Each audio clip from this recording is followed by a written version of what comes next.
Everyone, welcome to the Future of Fiction panel. I'm really excited to have this discussion because obviously art has become a really important part of our lives during quarantine and the pandemic. So my name is Jenna Bush. I'm the founder of Legion of Leia, which is now at vitalthrills.com. I'm a contributing author and editorial assistant for 11 of the 12 books in the Psych Geek series, including Star Wars psychology, Game of Thrones psychology, Joker psychology. And I'm probably best known because I used to co-host a show with Stan Lee, who is the coolest. I'm going to go around, starting with Maria, and have you guys introduce yourselves. Hi, I'm Maria Alexander. I've been publishing short fiction since 1999, but I have recently started publishing books. In 2014, my first novel came out, which was Mr. Wicker, and I've since won multiple awards, and I've also published poetry and all kinds of stuff, mostly horror, mostly dark fantasy for young adults and for adults. But also I've been publishing recently a lot of comedy, crime fiction, and that's it. Thanks. My turn? Yes. Hi. I'm Scott Brody. My debut novel just came out several weeks ago. It's called The Org. Thank you. It's a political thriller, which takes place a few years in the future, which changes every day. So I'm not sure my timing was the right one, but it's a story about a cult leader who becomes a national figure in the fight against climate change and eventually runs for president. And it's called The Org. Did I say that? And that's it. That's my first book. I have several others I'm working on right now, but I'm a debut novelist. So there we go. Fantastic. I'm Johnathan Maberry, a New York Times bestselling author of 36 novels, I think. I'm working on 37 now. I write short stories. I write comics for Marvel, IDW, Dark Horse, and DC. I had a TV show on Netflix called V-Wars, based on my books and comics, and a bunch of stuff in development for film and TV, and I'm a writing teacher as well. I am Russell Nolte. I'm a USA Today best-selling author. I run a company called Wannabe Press. I write comics and novels in mostly mythology and monsters. Hi, I'm Edgar Scott, and I'm a debut writer as well. That's not exactly true. I found out that I actually published a book in 2009. I didn't really know I had. That's a long story. I've spent most of my career working for tech companies, which is quite interesting because I never liked technology all that much. I was just very good with computers. So I've worked for medical records companies, Bitcoin companies, credit card processing companies, web hosting companies, all sorts of fun things like that. And what I have done is I've written a speculative fiction dystopia about the immersive internet because, you know, it's coming. And what happens in my dystopia, because, well, you know, it's not a utopia, is the immersive internet allows you to experience the internet as if you were there. Okay. And so you could be at the South Pole, you could be in Paris, whatever. You would see, feel, taste, smell, all of it. You could have a gourmet meal and you won't gain an ounce. The problem is that if you're going to do that, you got to have some interface. If you got some interface, that means you got some memory on board. If you got some memory on board, we can upload simple job tasks to you, so you never have to come offline. The problem is what do you pay somebody who works like that? Pretty much nothing.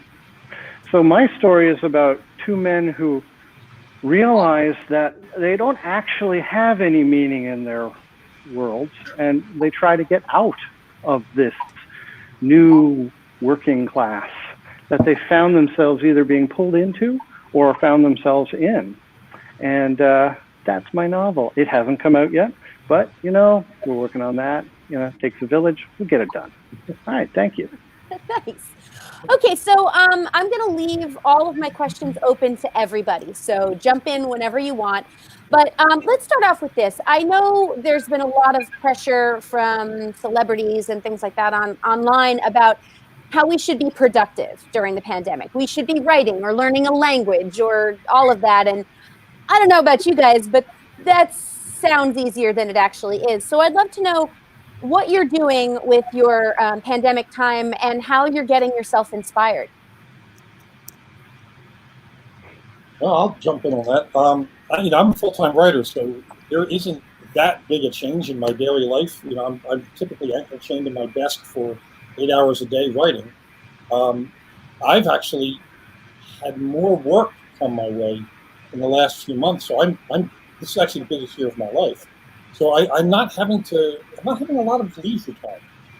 In fact, the challenge is find leisure time when doing all this. But so I may be probably an exception to the rule here in that I'm writing all the time right now. What about you guys? I mean, I'm writing all the time too. I freelance. I'm a freelance writer doing copywriting and social media and things like that. Excuse me, for marketing departments. But I also have my fiction writing. So just because I've lost my clients now because of the pandemic. So what does that mean?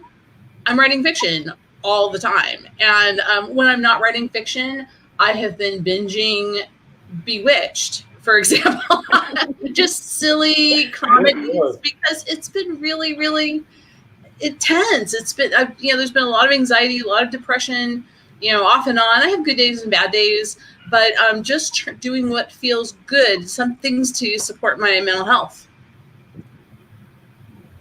If I may, I'm the debut guy, and I'm trying to get out of the IT world. As I told you, I was really good at it, but I'd rather write novels. And so that's what I'm doing, which has been great because I've been able to do it. And so now I'm learning about the actual industry because I don't know about the industry. And that's come with a lot of lumps and bruises, as you might guess. And so that's what I'm up to. I'm kind of actually, enjoying spending more time with my wife because she doesn't have to go to work anymore. That's great. I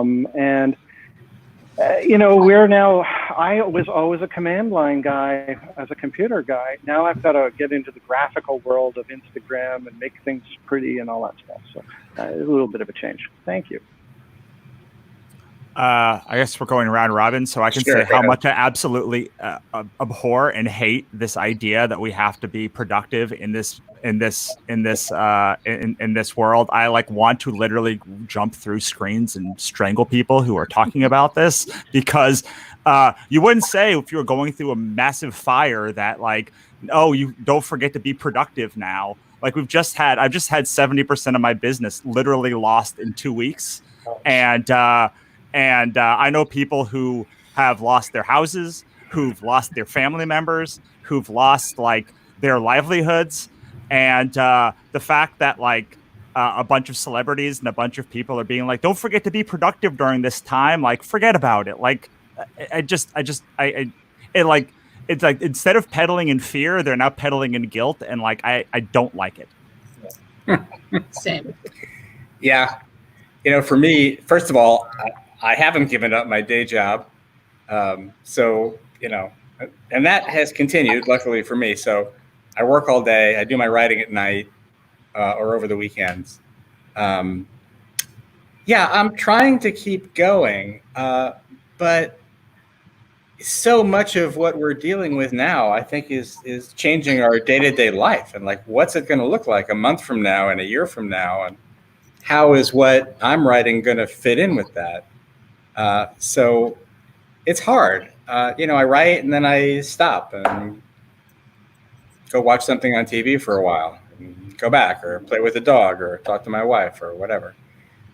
So productive, yeah, but I agree with Russell also. It's hard for me to write when I'm frightened about the world, and it's hard not to be for me. So kind of like 2 steps forward, 1 step back is how I would look at it.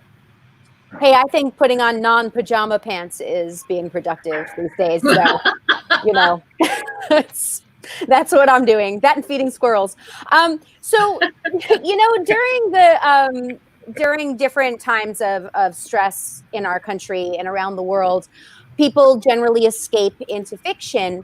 But dystopian fiction, dark worlds, things like that have been really popular for quite some time. Do you think that dystopian fiction, horror, things like that are more or less popular during a time like this?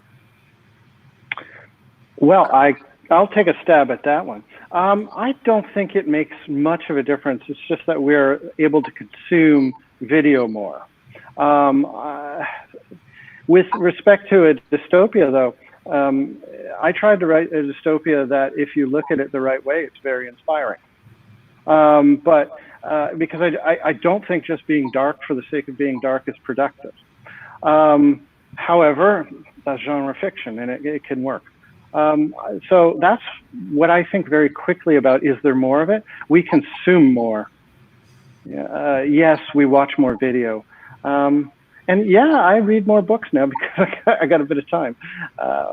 So I guess I just answered the question in the affirmative, didn't I? Thank you. Thank you, Jenna. Well, everyone I talk to, my friends who are I have a lot of friends that are authors, obviously, and they are not reading dark fiction right now. I'm not reading dark fiction right now. Even the Netflix and the HBO, the darkest thing I've watched recently was Tiger King. I mean, and that's why I've been binging Bewitched and silly shows because it's too much. And even I have the last book of my trilogy, this Bloodline of Yule trilogy. It's YA, award-winning YA series. And it's coming out June 1st. I actually delayed it because I decided to change the ending because it was too dark for now.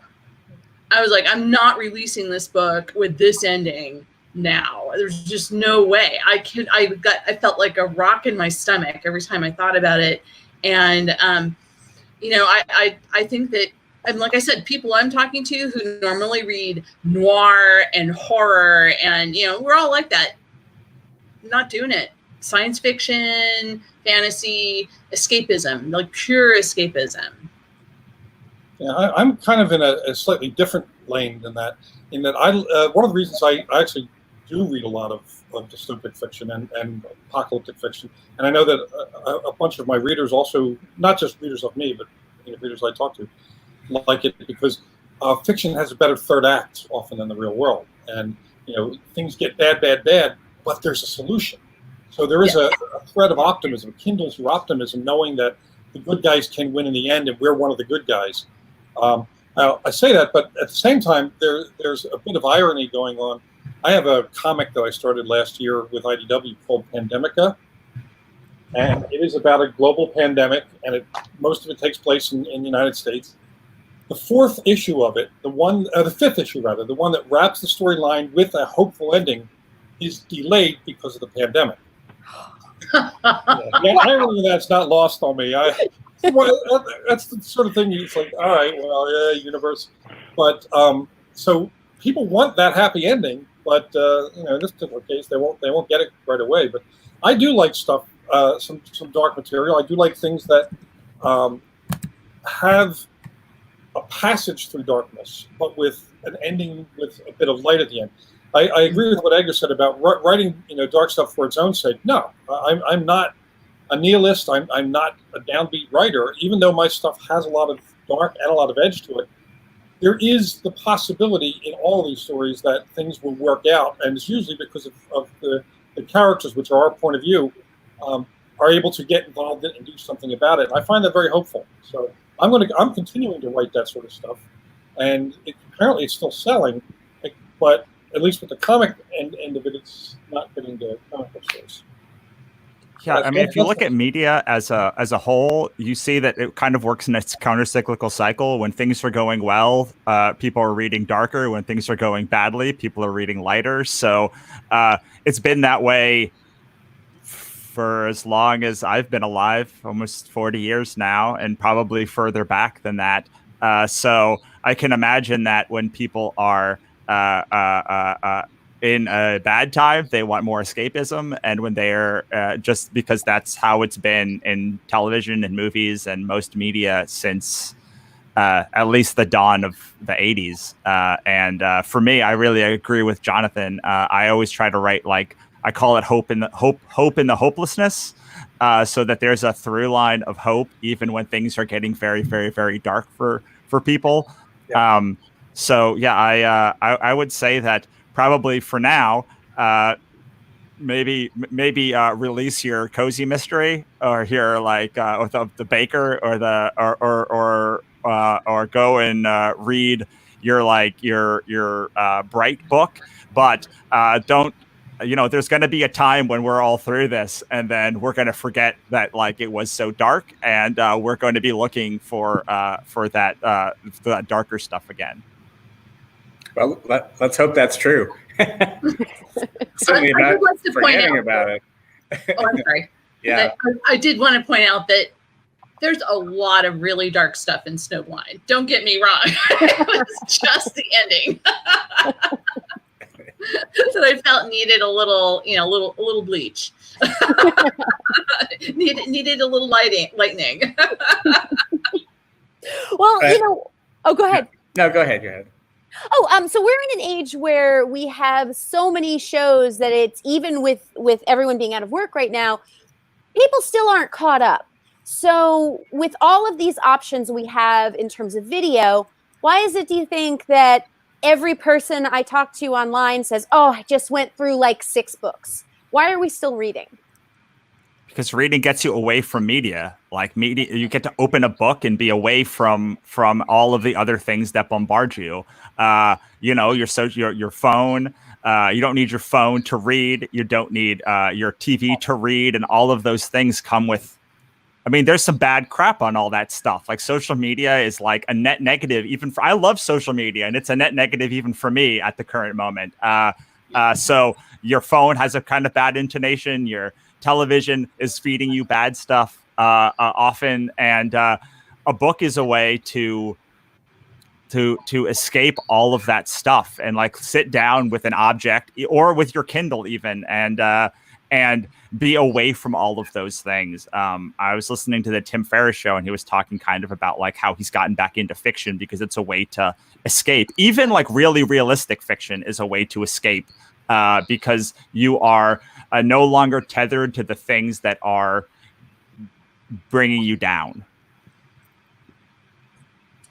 I mean, I would say it's because if we look at it, I think it was Toni Morrison who described reading, the process of reading is like co-creation, because the author leaves just enough holes in what's going on that it invites in the reader.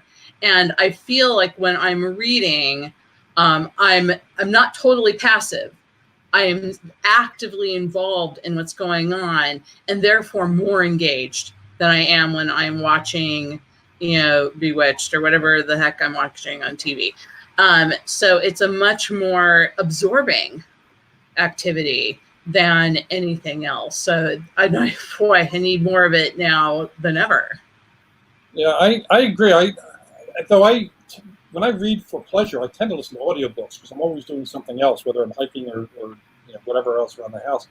And it is, granted, audiobooks is the reader's interpretation of it, but it's I don't listen to the dramatizations. I listen to a straight read, so it still allows me to become immersive.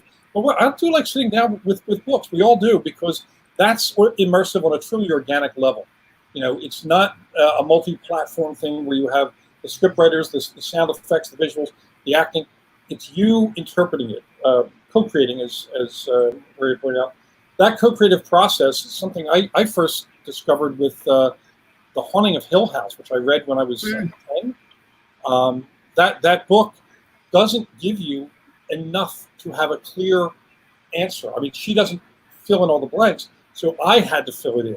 And I recently reread it, and again, it was a different experience, because as a person of my age now, with my experience, reading that book becomes a different experience, and I get again to immerse myself in the story and fill in those blanks as they would apply to me now. That doesn't really happen as much when you're watching TV or film. I do love TV and film. I'm a not so much the news stations, which I check once in a while, but I love binge watching shows. I'm all over the place with that. I love movies. But when it comes down to me wanting to put my footprint in the process, in the story, I want to be able to read it so I can have that invitation to come in and help the writer tell the story. And I think a lot of readers love that. It gives them agency over things too when they're in there. Yes. Well, you can't get lost in anything like you can a book. There's always that screen, even if it's a gigantic screen, it's not at all the same thing. In a book, you're there, and it makes such a huge difference. So, that's not going to go away. Yeah. I think more people are finding that out now, actually. Mm-hmm. If I could agree with all of you, I'd just like to add. I find that when I write, I see the book in my head. I see everything, and my fingers start moving. And so there's my voice and there's my intention.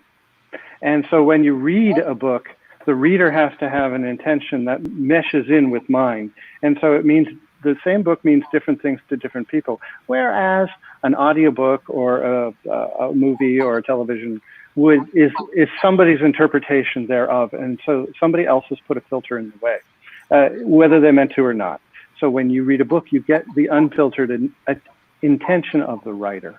And so, I mean, you wouldn't know how much I really liked my characters in my novel. I guess can I mention my novel's name? It's 418, which is the client side HTTP error 418. That's what it is to me. Is why we read. It's because it is, as all of you have said, a deeper personal connection. Thank you. Yeah, I just think for me, I've been listening to or reading books about mythology and history, and the novel I have coming out is based on an historical figure, just because I feel like they've figured it out already. So maybe I just read that and get some inspiration. But what I'm really curious about is, I don't know how many of you, Johnathan, I know you have, because we've been on panels together before, but the term parasocial relationship, where people have a really close bond with fictional characters, where you feel sometimes closer to them than you do to people in your own life. And I'd love to hear what you guys think about the importance of that and importance of bonding to characters, or if there's a character that you feel that connection to while we're in the middle of all of this. Maria, you're laughing. I was being interviewed like a week ago, and the interviewer was asking me, "What are you reading right now?" I said, "I am binging the Pendergast novels because he is hot." I like how you think. I mean, he's like really pale and really blonde, really light blonde, but he dresses like a mortician, and every time they describe him that way, I go, hot.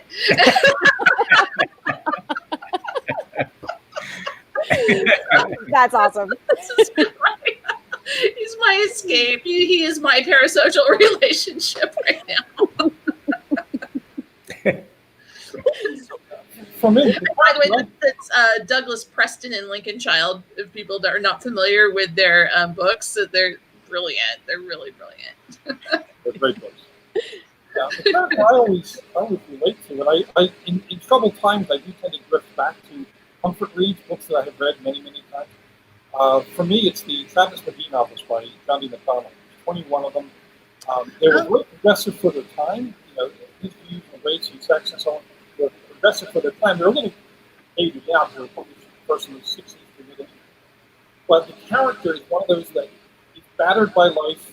You know, he describes himself as kind of a knight in painted armor on a spavined horse with a bent lance. You know, he's a bit of a Don Quixote pulling at windmill. And that character never quite gives up, no matter how bad things get. And he always brings with him a sense of humor and a kind of a skewed sense of optimism that sometimes you can have people make cynical comments or sarcastic comments, and they're really more hopeful. You know, they're making fun of the world as it is, not saying, "Oh well, that's the way it is." They're making fun of it, but they are also tilting at those structures. I love that kind of fractured optimism. And the Travis McGee books, you know, I'll go back to every couple of years, and right now, with what's going on, they've been a wonderful escape because that character has become a friend of mine. Even though I know what happened, I know a lot of the lines, it's a friend that I know really, really well. And I'm one of those readers that loves going back to reconnect with my fictional friends because they do, you know, my whole life, they've been closer to me than my own family has. I'm estranged from my family. But my fictional friends have traveled with me. Travis McGee and Ebenezer Scrooge, the version on Christmas Day, and a bunch of other characters who they have either found or reclaimed their optimism, or they've managed to hold on to it despite how bad things have been. Anyone else want to weigh in on that? Yeah, it's been really interesting for me because for the beginning of my career, was doing comics, and I just started really getting into doing novels a lot. And it's very interesting how different the relationship is with people who have read my comics compared to people who have read my novels. Not that people don't love my comics, but there's there's a much different relationship that people have when they have read the novel, when they've created the character, when they've envisioned it in their head, and when they have when it has almost become a part of them than they have with comics. I can't explain the difference, but it's quite a bit different. I don't know, Johnathan, have you felt that too when people are reading different mediums for you? Yeah, I mean, the comic book character, it's my vision plus the artist plus the colorist plus the letterer plus the editor. So they're relating to the vision of a character created by a team. Whereas a novel, it's a conversation between me and you. Right. And characters that I read when I'm reading a novel, I'm interpreting them. When I'm reading a comic, I see other people's interpretation. And what's really nice for like you can talk to 1,000 people who've read your book, and they all have 1,000 different interpretations of what it means. And it's been, you know, as a person who's made comics most of my career, you know, the vision of what the character looks like is very well set. But listening to the people that haven't read the comics, even though the comics exist, but reading the same character in prose, just the amount that they identify with them and the amount they sort of change it and twist it to their mind is fascinating and just lovely.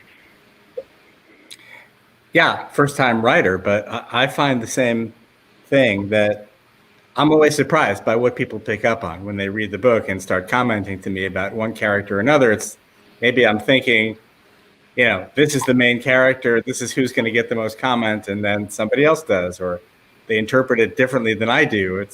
It's fascinating. It's really cool. Yeah, I found that same thing where I write something and people are like, "Oh, I love that character." I'm like, that was an after. All right, cool.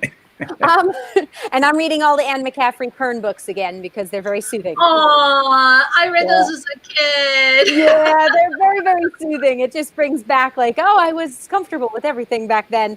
And speaking of that, Maria, this is something that you had mentioned before the panel in an email. The state of the world is interesting right now, and I'm wondering has this given you guys insight, a new insight into human behavior, and has it changed anything that you've considered writing or are currentently writing? I mean, well, I think that what prompted me to write to you was that I don't know why I'm so surprised by it, but I'm surprised by how much people have been using art to deal with the crisis, and they're infusing art into everything. whether it's the masks, whether it's just their everyday existence, they're using. I see my friends are doing more stories on Facebook and on Instagram. They're expressing themselves more in more artistic ways, and they're like, okay, we have to do this thing that sucks. Let's make it cool. And I love that. That's just been so exciting to see that. It warms my heart. Yeah, and it's so many people I talk to have suddenly discovered all of the functions on the various apps. Like, oh, Snapchat chat has filters? I never knew. Yes. I'm getting people being creative in all sorts of bizarre ways. Their memes have been hilarious. I mean, I love all of the apocalypse memes that we have right now because people are at least able to have a bit of a laugh despite the fact that we have murder hornets, Godzilla, and an asteroid about it. Oh yes, it's a humor. Yeah. I mean, without humor, we're dead in the water as a species. Yeah. I think as consciousness and then humor, I think, was the first two things. Before speech, we found some way to be funny. And people are using art as a way of being funny to uplift them and others. It also starts conversation because if you're starting off by putting some humor up on your social media page, people get a laugh. And as a writer, we don't want them to think our pages are just us selling stuff to them. Here's a laugh, and then that starts a conversation, and then we can lighten up a little bit and share. And people are using their own art. They're putting up sketches and paintings, or baking a lot of bread apparently on social media, which is another form of art. They're finding they have a time to indulge in their own ability to express their emotions, their feelings, their optimism through some other medium than straight conversation. I find it wonderful. Yeah. So what's really nice to me is to watch how basically every dystopia I grew up reading about has been absolutely wrong about human behavior and humanity, and how even in a country that's built on like personal responsibility and like basically being your own human, 80 to 90% of people have been behind these social distancing measures, and I think that.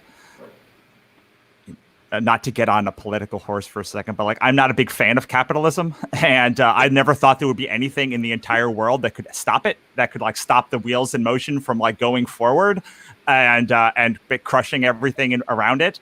And I've been very heartened to watch people basically break the economy for the sake of protecting the weakest among us. And I have been taught for my whole life through books that like that was not what would happen. We would have Mad Max. And so It's wonderful to watch. This is wonderful to watch, like kind of the most utopian thing you could ever watch, like literally playing out right now. You're watching all of humanity suffer so that the weakest among us and the most vulnerable among us don't have to die. And for me, that is what a utopia is. Utopia is not everyone leads a perfect life. It's that some people suffer, so everyone suffers a little, so nobody has to suffer a lot. So I make jokes about the dystopia and apocalypse that we're going through, but like in reality, like this is some like next level utopian stuff that we're all going through right now, and it's been very heartening to watch. And I don't know how I could ever read a book the same way again that tells me that all of human nature is bad, or like that like our basest impulse is to fight each other or hate each other or to one up each other, because like I'm literally watching the worst thing that has ever happened to us in my lifetime, aside from like war, and the only time that we've really banded together as a world without war, and we're doing it to like protect humanity and the most vulnerable among us. And like, that's a beautiful thing. And it will absolutely change 100% everything I write in the future. Yeah. And by the way, I'm glad about that Mad Max thing not being the future, because I'm a little too old and too portly to rock the assless chaps that you see in those movies. Same. I don't think that's going to work for a lot of people. Yeah. It's a striking contrast every day to see the politicians bashing each other and threatening everything. And then, every night, all the tributes to the nurses, everybody in New York clapping and banging their pots and pans and singing. And the way it happens, as you say, around the world, that's a great thing. So maybe we'll come out of it on a good note. That's really lovely. That's the most inspiring thing I have heard in the past few weeks. So thank you for that, Russell. But it's interesting because I read a lot of mythology. I'm obsessed with mythology. I'm playing a video game based on mythology right now. And one of the things you always see is the young people in whatever society it is saying, "Oh, I wish there was a war happening so I could prove myself." And I wonder if anyone's writing anything that's based relatively in this time period. Are you going to still have that? Are you still going to see young people saying, "I want to live in interesting times," or are you going to have them saying, "You know what I'd really like to do is sit on a beach"? Jenna, I always thought that it was a curse to tell someone I hope you live in interesting times, because so many things can happen. I mean, I live near a beach. I live in the beach state. It's sunny, it's hot. I like that. That's great. I'd love to go. But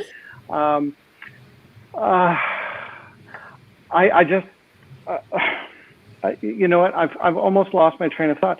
I've seen so many things happen in this pandemic, and I would like to go back to mythology.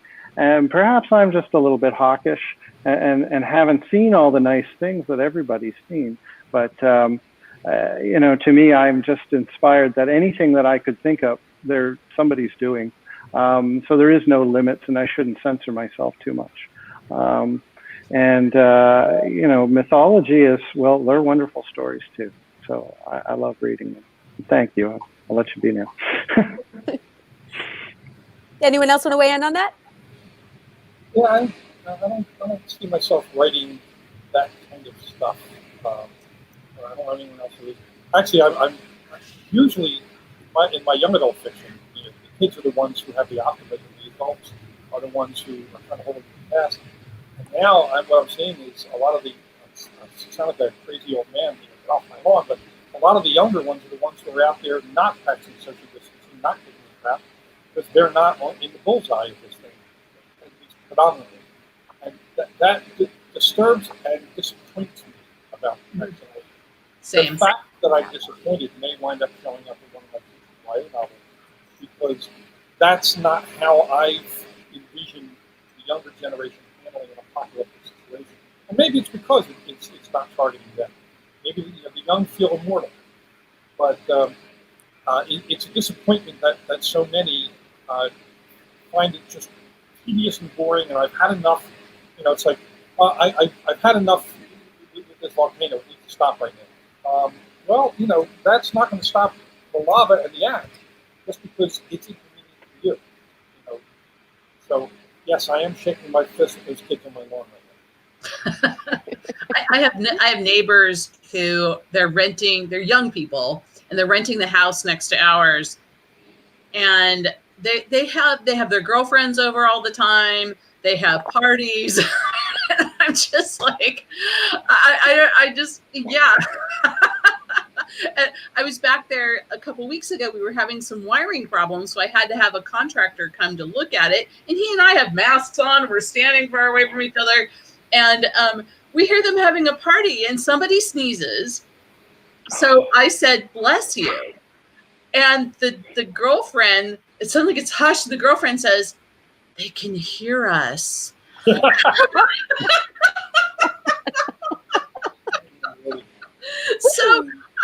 So maybe it's a combination of the feeling that Johnathan was talking about, them feeling you're immortal, but also just being stupid. What are they thinking? Of course I can hear you. And the thing is, kids are generally not stupid. So I don't think that the ones who are out there disappointing us are the majority. They're just the ones we're seeing. But in a country of 330 million, there are enough of them to be seen that makes you think that it's the majority. And I hope it's not. Sure. I mean, that's what I was going to say. That's what I was going to say, to defend the younger generation, and to is like, if you turn on the news and you watch like, I don't know, the protest in like Orange County, where most of the people are like my age or slightly older than me, and you look at like spring break and you see like, oh, well, there's what, 10,000 people down there out of like a cohort of 40 million kids who are like around that age. Like, I don't know. Like, I know that 10 to 20% of people are not happy, let's say, but the ones that I see storming the Michigan State House are like my age, not like 20-year-olds. Well, I'm not talking about the armed protesters in the group. I'm talking about just kids on the beach. Like, I live in Southern California, San Diego area, and they're out there all the time in groups. They're having parties in our living gated community. They're having parties, people are coming in to have parties. That this is not over yet, and I think a lot of us will be writing stories as time goes on, exploring the dynamics, the social dynamics of what happens here. I know it's factoring into a novel I'm writing now that how I write a lot of novels about pandemics and about diseases and so on, and I know that this is going to cause a problem down the road. I really wish those folks were not out there giving me plot points. Yeah, I mean, I think that it's really interesting to see how like long people could band together in different countries. So I definitely think that is going to be something that goes into my own work. Like you see America without its strong history of social just the social contract between government and humans and the people that they govern and between each other. And like we've been able to last like less than a month, while other countries who have a much stronger social safety net, who have gone through like war and have gone through like, bombings and all of this stuff, they seem to be able to handle it better than we have. And so I definitely think there's something to pull from there. I don't exactly know what it is, but I know that it's just really interesting to watch how like countries also are seem to have their own identity while going through this. And the identity that America has is not my favorite of the identities that I've seen around the world. Yeah, no kidding. If I may, when we have something like this happen, where there's a change in sort of business practices, what have you, what we actually have is the presentation of new opportunities. And so society is going to change, businesses will change. We are already doing this. We're an example of that. And there will be new ways to do things. So what is obligatory for all of us is that we keep our eyes and ears open and make the best of those things and find good points to focus on. So I wanted to leave with that idea, but I do hear what Russell is saying. It is it's at times disheartening, but no, it's opportunity. It's just that it's rather painful right now. Yeah, I did want to ask, going off of that. One of the things that's been going around Facebook, because social media is part of my job, whether I'm working or not. So I kind of have to be on there. And I'm seeing a lot of people post things about just remember who you turned to during a time like this. You turn to artists, you turn to writers and directors and actors and art and comics and all of this. And I'm wondering, our society doesn't tend to value art as much as we should. We have laws like California's AB 5 law that they're trying to do in a bunch of different states and around the country, eventually devaluing people who are independent contractors who are trying to work for a bunch of different people. Do you think that this sort of turning to artists is going to change the way that they're valued? No. I'd like to bring up something about AB 5. It was actually introduced to correct a law that was way beyond. I think it's the Dynamex ruling, which would have made all of us employees, all of us, and it was not the correction they tried to do was not done well. So they could have protected us better with this adjustment.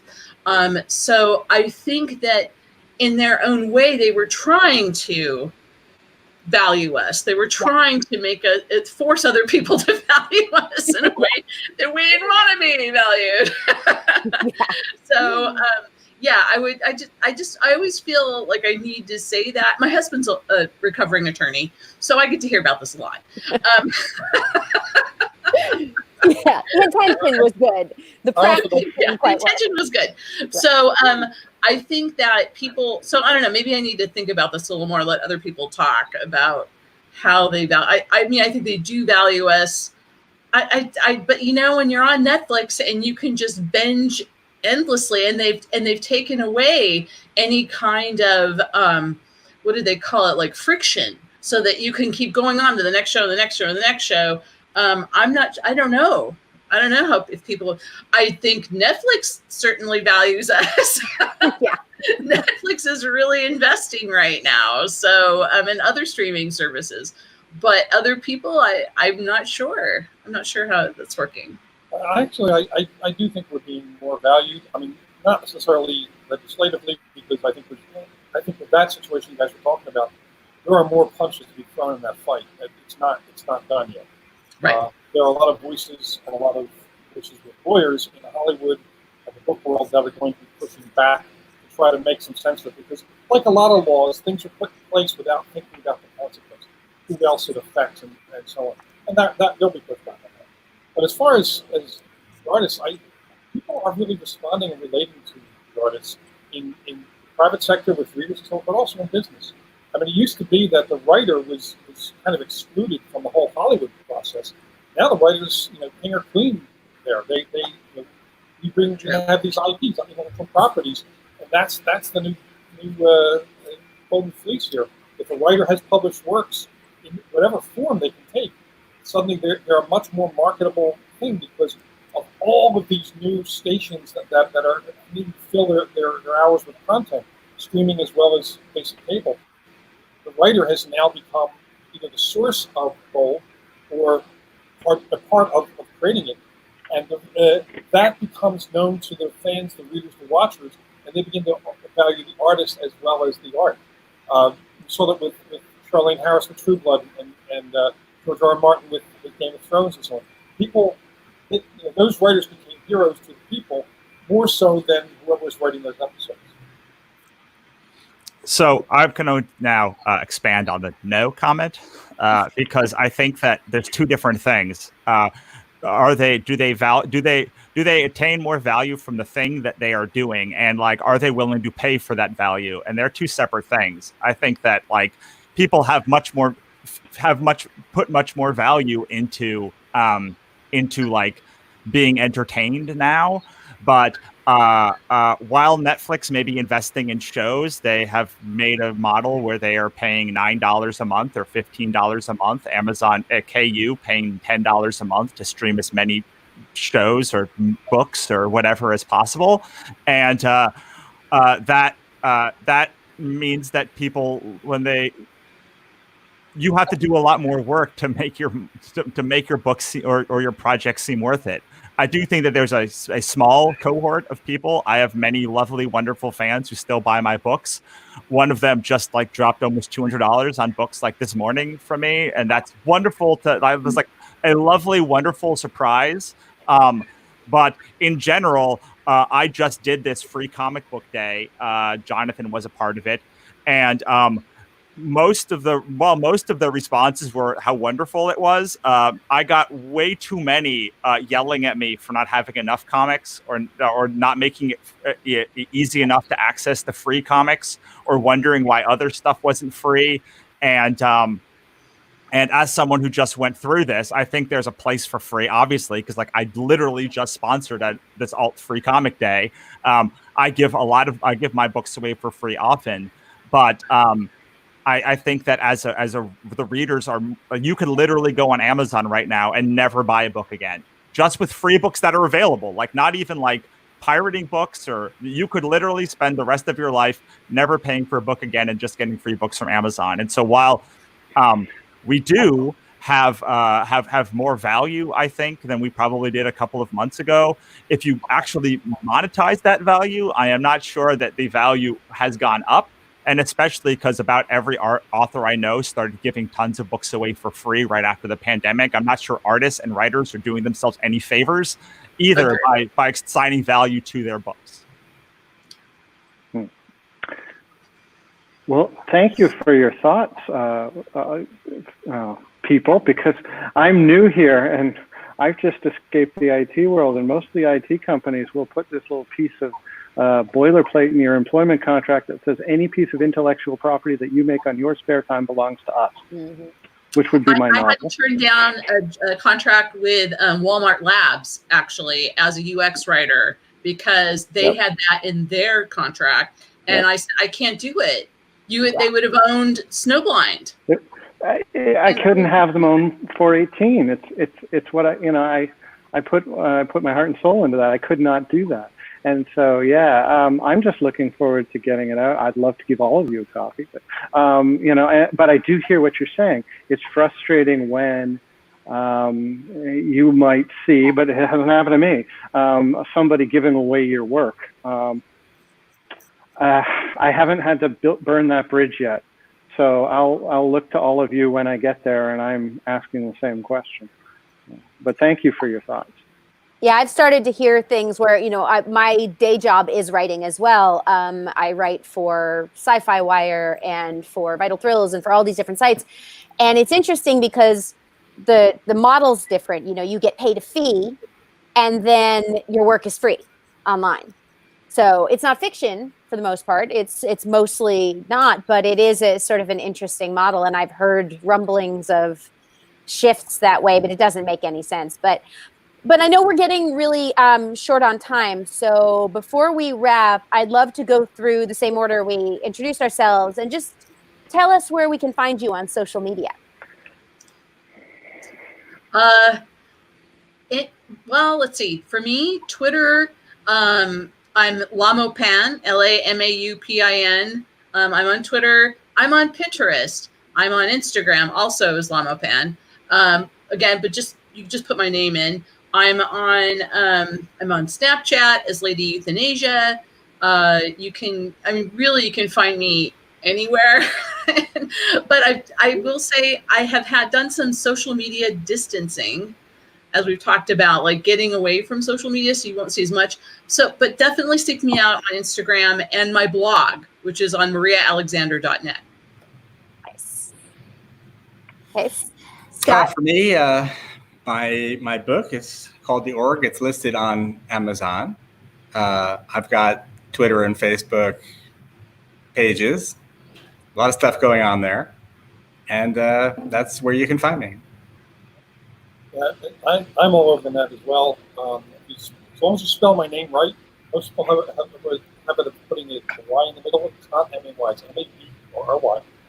Johnathan Maberry, a couple of Facebook pages, Twitter, LinkedIn, Instagram, Snapchat, all of them. And I also, I'm actually doing more social media engagement. I'm doing a weekly Ask Me Anything. It'll be, I do, in fact, today at 4 o'clock Pacific time. I do it every week. I'm doing classes online. So I'm all over the net. Come find me. Let's play together because I've got cool toys.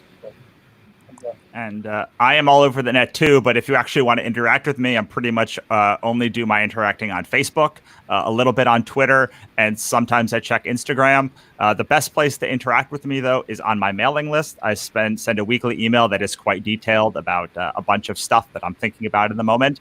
You can do that at russellnolte.com/mail.